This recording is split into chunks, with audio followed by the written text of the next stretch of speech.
Na vastidão azul do Grand Line, poucas histórias ecoam com a intensidade trágica e a resiliência indomável como a de Trafalgar de Waterloo. Sua saga, marcada por perdas inomináveis e uma busca incansável por vingança, é um testamento à capacidade humana de suportar o impensável e, ainda assim, forjar um caminho próprio. Para compreender o homem conhecido como o cirurgião da morte, é preciso primeiro revisitar Flevance, a Cidade Branca. Um lugar que, à primeira vista, parecia um paraíso esculpido em mármore, mas que escondia um segredo mortal sob sua superfície imaculada. Flevance, com suas construções alvas e brilhantes, era um espetáculo de beleza e prosperidade. Ali, em meio a essa paisagem ilusoriamente perfeita, Trafalgar de Waterloo vivia uma infância idílica. Era um menino feliz, cercado pelo amor de uma família dedicada. Seu pai, um médico renomado, sua mãe e sua querida irmã mais nova, Lamy. A vida em Flevance era de paz, com risadas infantis preenchendo as ruas e a promessa de um futuro brilhante para todos os seus habitantes. No entanto, essa felicidade era uma máscara frágil, prestes a ser despedaçada por uma doença insidiosa e mortal.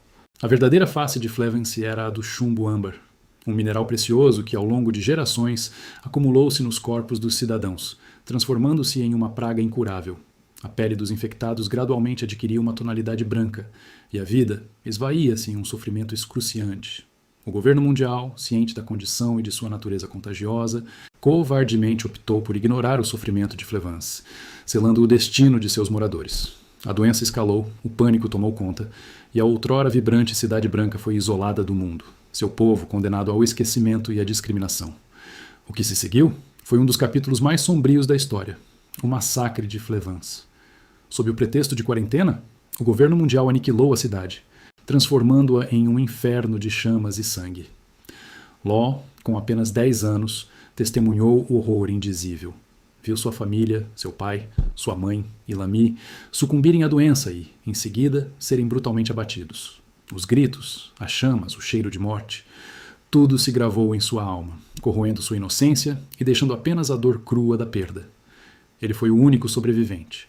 Um fantasma em meio aos cadáveres, escondido entre os corpos de seus entes queridos, enquanto o mundo ao seu redor desmoronava em cinzas. A fuga desesperada de Law, um menino que mal conseguia carregar o peso de sua própria existência, marcou o fim de Flevance e o nascimento de uma alma atormentada. Traumatizado e com a doença do chumbo âmbar ainda o consumindo, Law tinha apenas alguns anos de vida. Sua jornada o levou a um encontro fatídico com Dom Quixote do Flamingo, o implacável líder da família Dom Quixote. Do Flamingo, um homem de tirania e crueldade, ofereceu a Law um refúgio forçado, um lugar para morrer ou para viver como ele. Law, sem nada a perder, aceitou. A família Dom Quixote tornou-se seu novo lar, um ambiente de violência e niilismo que moldou ainda mais sua psique já fraturada. Sua personalidade endureceu. Ele abraçou a ideologia de Do Flamingo, buscando apenas destruição e caos, um reflexo do mundo que o havia destruído. Sua motivação era simples e brutal. Viver o suficiente para destruir tudo, para carregar a dor de Flevance em cada ato de anarquia. Contudo, um segredo se revelava nas sombras. Do Flamingo, em sua busca por poder, cobiçava a Ope-Ope no Mi, uma fruta do diabo lendária com o poder de realizar cirurgias milagrosas, incluindo a cura de doenças incuráveis e até mesmo a concessão da imortalidade. Law, sem saber, estava no centro de um plano maior, um plano que poderia, ironicamente, oferecer-lhe a salvação que tanto lhe fora negada. O destino, contudo, tinha outros planos para Trafalgar, planos que envolviam uma figura improvável de esperança. Em meio à brutalidade da família Dom Quixote, surgiu Dom Quixote Rocinante, o irmão mais novo de Do Flamingo, conhecido como Corazon. Corazon, o homem desajeitado e aparentemente insensível, era, na verdade, um agente secreto da Marinha, infiltrado para desmantelar as operações de seu irmão. Sua primeira interação com Law foi marcada por uma hostilidade deliberada. Corazon tentava afastar o menino, jogando-o de telhados e queimando-o, na esperança de que Law fugisse daquele ambiente tóxico. No entanto, o que Corazon não sabia era que Law, em sua inocência infantil, interpretava essa crueldade aparente como uma tentativa de ajudá-lo a escapar. A reviravolta ocorreu quando Corazon descobriu a doença do chumbo âmbar que afligia Law. A visão da pele esbranquiçada e o sofrimento silencioso do menino tocaram uma fibra sensível no coração do fuzileiro naval. A crueldade de Corazon deu lugar a uma empatia inesperada e profunda. Ele percebeu que Law não era apenas mais um recruta para a máquina de guerra de Do Flamingo, mas uma criança moribunda que precisava de ajuda. A partir desse momento, a missão secreta de Corazon ganhou um novo e pessoal significado: salvar Law da influência perniciosa de Doflamingo e, mais importante, encontrar uma cura para sua doença fatal. Assim começou a jornada de Corazon e Law, uma odisseia desesperada em busca de um médico que pudesse reverter o inevitável. Viajaram de ilha em ilha, de cidade em cidade, enfrentando rejeição e medo por onde passavam. A condição de Law era um estigma, e a ignorância sobre a doença do chumbo âmbar levava a portas fechadas e olhares de desprezo. Corazon, com sua persistência incansável, não desistiu. Ele suportou humilhações e perigos, tudo pela vida do menino que, de alguma forma, havia se tornado seu filho adotivo. Foi durante essa busca incessante que a existência da lendária Ope-Ope no Mi veio à tona. Essa fruta do diabo, envolta em mitos, possuía o poder de conceder habilidades cirúrgicas extraordinárias, capazes de curar as mais terríveis enfermidades, e, segundo os rumores, até mesmo conferir a imortalidade a quem a consumisse. Corazon soube que Doflamingo estava cobiçando essa fruta para si e que um grupo de piratas a havia adquirido em um leilão. O tempo era essencial. Corazon formulou um plano arriscado. Ele se infiltraria na base dos piratas para roubar a Ope-Ope no Mi antes que Doflamingo pudesse colocar as mãos nela. Era uma missão suicida, mas a vida de Law dependia disso. Em meio ao caos da batalha, Corazon conseguiu a fruta. Mortalmente ferido, com o corpo dilacerado pelas balas, ele fez o impensável. Forçou Law a comer a Ope-Ope no Mi. A cena era de partir o coração. Corazon, à beira da morte, revelou seu verdadeiro eu a Law, confessando que, apesar de ser um fuzileiro naval e um inimigo jurado de Doflamingo, ele amava Law como um filho. Suas últimas palavras foram um apelo desesperado para que Law fugisse, para que vivesse. Law, curado da doença do chumbo âmbar pela fruta milagrosa, testemunhou o sacrifício supremo de Corazon. A imagem de seu mentor caindo, perfurado por balas disparadas pelas mãos de Doflamingo, cravou-se em sua alma. A dor e a raiva foram intensificadas, transformando o niilismo anterior de Law em um ódio direcionado, afiado e frio, focado unicamente em Don Quixote Doflamingo. Law jurou vingança não apenas pela morte de Corazon, mas também pela destruição de Flevance, pela perda de sua família e pela vida roubada que ele havia sido forçado a viver.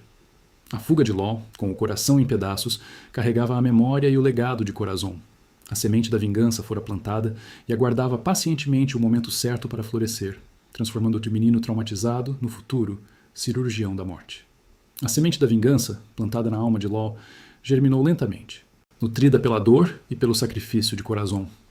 Anos se passaram, e o menino traumatizado emergiu como Trafalgar D. Waterlaw, o temido cirurgião da morte, capitão dos piratas Hart. Sua tripulação, leal e singular, era o braço armado de sua vontade, e sua reputação cresceu exponencialmente pelos mares do Grand Line. A Ope-Ope no Mi, outrora um meio de salvação, tornou-se sua ferramenta de poder, permitindo-lhe proezas médicas e de combate que desafiavam a compreensão. Ele não era apenas um médico, era um estrategista astuto, um dos 11 supernovas, e sua ascensão culminou em sua nomeação como um dos 7 senhores da Guerra do Mar, um Shichibukai.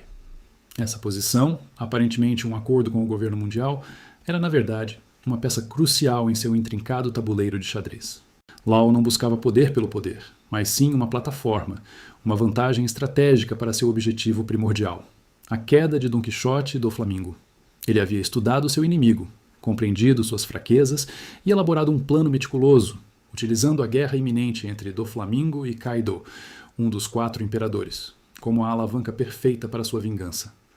A manipulação era a arte de Law, e ele a dominava com frieza calculista.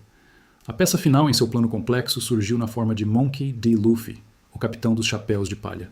Law reconheceu em Luffy não apenas uma força bruta imparável, mas também uma imprevisibilidade e uma lealdade que poderiam ser decisivas. Assim forjou-se uma aliança estratégica, um pacto entre 2 piratas com objetivos aparentemente distintos, mas com um inimigo em comum: Doflamingo. A meta oficial era derrubar Kaido, mas Law sabia que, para atingir esse objetivo, Doflamingo teria que ser aniquilado primeiro.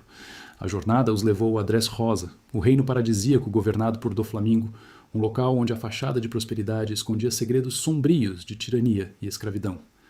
A chegada à ilha marcou o início do clímax do plano de Law. A tensão era palpável, cada passo era calculado, cada movimento um risco. O confronto com Doflamingo era inevitável, e quando finalmente ocorreu, o ódio acumulado de Law, represado por anos, explodiu em uma fúria contida.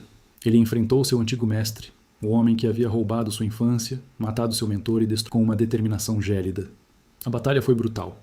Law, ferido e esgotado, quase sucumbiu nas mãos de Doflamingo, que zombava de sua fraqueza e da memória de Corazon. O cirurgião da morte estava à beira da derrota, seu corpo mal aguentando o peso de sua ira e suas feridas. Mas a intervenção de Luffy, a parceria forjada na aliança, salvou-o da aniquilação. Juntos, os dois piratas enfrentaram o tirano, com Luffy desferindo o golpe final que derrubou Doflamingo, libertando Dressrosa de seu jugo opressor e, mais importante, cumprindo a vingança de Law. A derrota de Doflamingo trouxe uma catarse profunda a Law. A dor e o ódio que o consumiram por anos, que o moldaram em um ser amargurado e calculista, finalmente começaram a se dissipar.